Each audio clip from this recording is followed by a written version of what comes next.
Welcome back, NightLord fans, to my next part of my NightLords project series. Last time we got into this terror troop tabletop ready, but now we're going to push them to the next level with some sharper highlights and richer colors, and some grisly finishing touches. And of course, as a nod to my boy Uzas from the NightLords novels, we're going to be adding a little Legion brutality to this project. Let's get painting. First, we're going to bring back the deep NightLords blue by reapplying Vallejo Game Color Ultramarine Blue over the armor to clean up any areas and smooth out the color.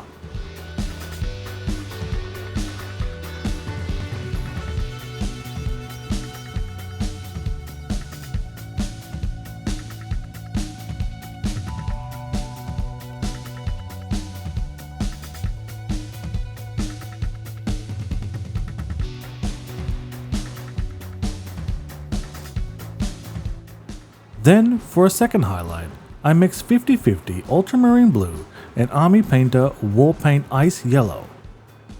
Apply this to the uppermost edges, anywhere the light would hit. Knee pads, shoulder ridges, the tops of the helmets, tops of the chest armor.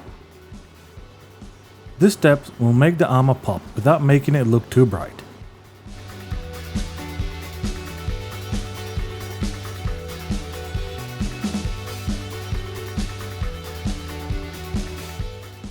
Restoring the bronze trim, because no NightLords is complete without their menacing Baroque armor. I carefully repainted all the trim with Army Painter Speed Paint Talos Bronze. This step is about re-establishing the bronze after all the other paints and washes. Take your time, getting the bronze on the blue means unnecessary cleanup later. Now onto the signature NightLords aesthetic, the Flayed Skin Trophies. I started with Army Painter War Paint's Agate Skin, applying 2 thin coats while leaving dwarf skin wash in the recesses for natural shading.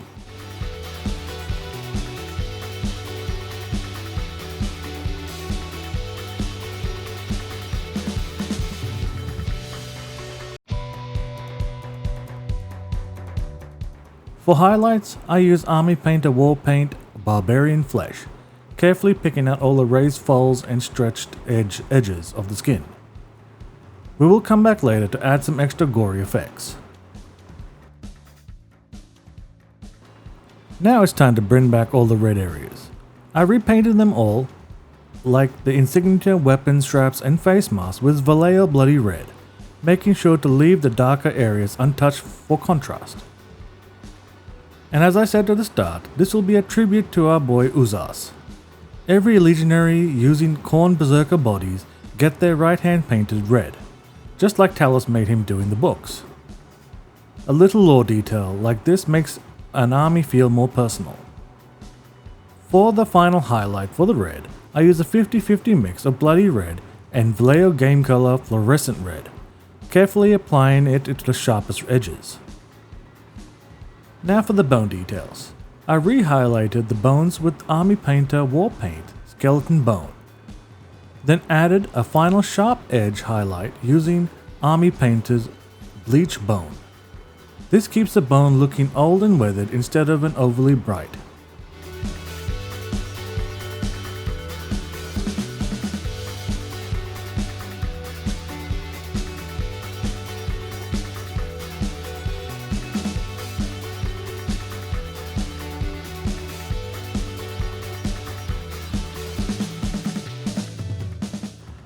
For all the silver areas like the bolter nozzles, weapon blades, the chain weapon teeth, I repainted them with Army Painter Speed Paint Broadsword Silver, and then edge highlighted it with a mix of 50-50 Broadsword Silver and Vallejo Air Metallic Aluminium for the extra definition.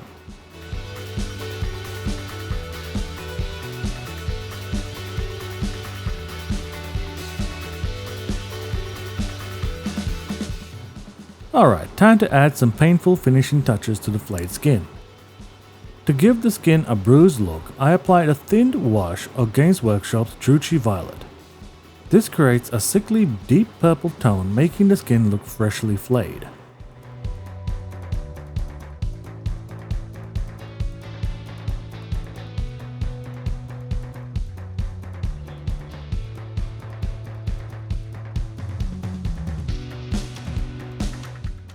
And for the stretched and torn areas, I used a thin wash of Games Workshop Contrast Blood Angels Red.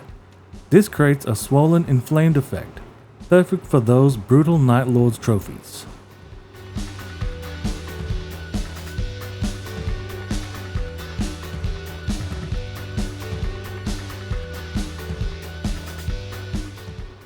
And there we have it. Our NightLords are looking absolutely nightmarish. The highlights are crisp, the reds are deep, and those skin trophies, positively sickening. I still haven't settled on a basing scheme yet, so let me know in the comments what you think I should base them as. And if you like this video, hit the like button, subscribe for more NightLord content, and I'll see you all in the next video.